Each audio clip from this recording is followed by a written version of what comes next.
Hey everybody, hope you doing well out there. Last shopping day for the weekend.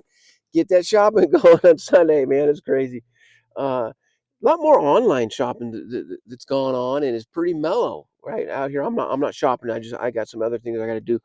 But I want to clarify. I'm going to try to take about 4 minutes here. I got some bullet points. I'll show you. Look at I got this whole thing. I need to touch on a couple of these points. XRP, why haven't we seen like this flood of institutional adoption yet? Okay, and it all has to do with regulations, clarity behind laws that are in place with our government on how these things protect consumers. Now, why did the CFTC authorize only some cryptocurrencies for futures trading? The CFTC, it stands for the Commodities Futures Trade Commission, I believe it is. They've specifically labeled Bitcoin and Ethereum as commodities. Okay, so take note of that. XRP is not a commodity right now. That's why we're kind of in limbo. It's kind of floating. They're not sure what to classify it as. Now, the reason why we need the CFTC, it's because of regulation, and like I said, there will be some protection if things get goofy. So the CFTC approach focuses on case by case assessments of each digital asset, existing regulatory standards for stability, custody, readiness, and predictable behavior. Risk, we all know that investing has a certain level of risk, so we know that as investors going in. The other one they named is the USDC, is also it's a stable coin that's also underneath the CFTC regulation. Okay, so when you're buying and selling Bitcoin or Ethereum, use USDC because there's some protection under there. Now, if you've been on the sidelines, wanting to get involved with crypto but not quite sure how to do it, and this and that, and it's kind of risky, I'm reading this to you. Buy Bitcoin and Ethereum. When I talk about my want to create a balanced portfolio with cryptocurrency, that's why I say put 50. If you have, let's say, $500, you put 50% of it into Bitcoin and Ethereum, and then go from there. That's because of what I'm reading to you right here. It's now regulated as a commodity. Here's some key factors. So, commodity status. CFTC has historically classified Bitcoin and Ethereum as commodities, granting it jurisdiction over their derivatives market. Other digital assets such as Solana and XRP remain under scrutiny from the SEC and have not received the same clear commodity like treatment, which complicates their listing for futures trading on U.S. regulated exchanges. Don't worry, people, it's all coming. The regulation is coming. It just takes a little bit of time to vote on it.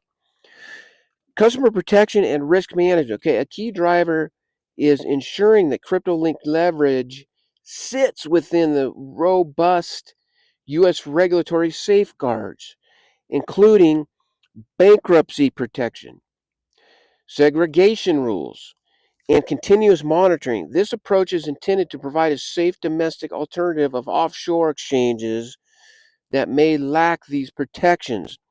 Okay, now market maturity and liquidity.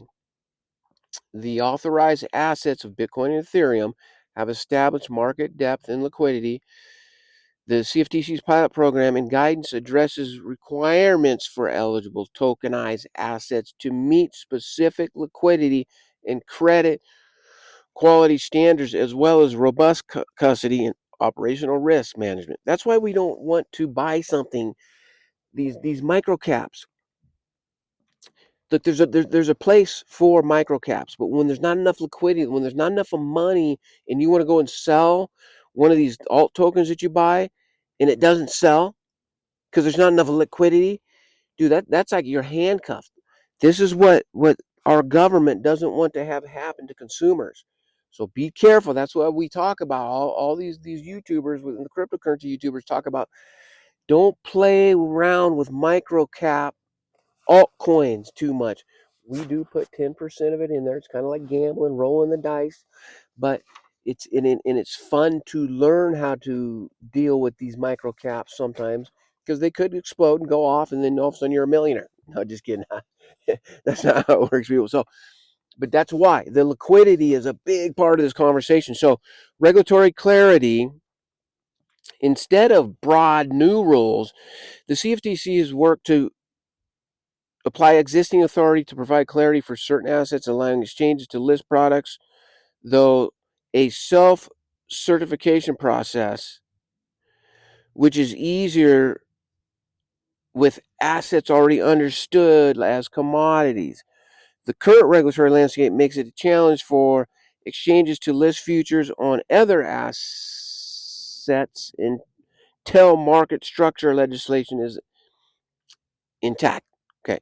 This selective approach allows the CFTC to foster innovation in regulated markets while retaining strong oversight and mitigating potential risk associated with the high volatility and operational challenges of broader, less established digital markets. So I think a lot of this language that is going to be in that Clarity Act that they're going to vote on in January. And XRP is at the top of the agenda on this thing. Now, as we know, Ripple has put in an application to become a bank. So if that gets, if there is no if, there is no if, people. Ripple has put in the work to do the things that they need to do as a company to become a solid next generation financial institution. And it is disrupting the banking industry. It's weird when you go into Wells Fargo, Bank of America. What's the other one? There was a state bank that I went into. It's you can already tell, you can already feel this thing to where they're archaic, the way they operate and do things. I was talking to a banker over at Wells Fargo. Just I wanted to look at some rates. Rates have come down for a personal loan.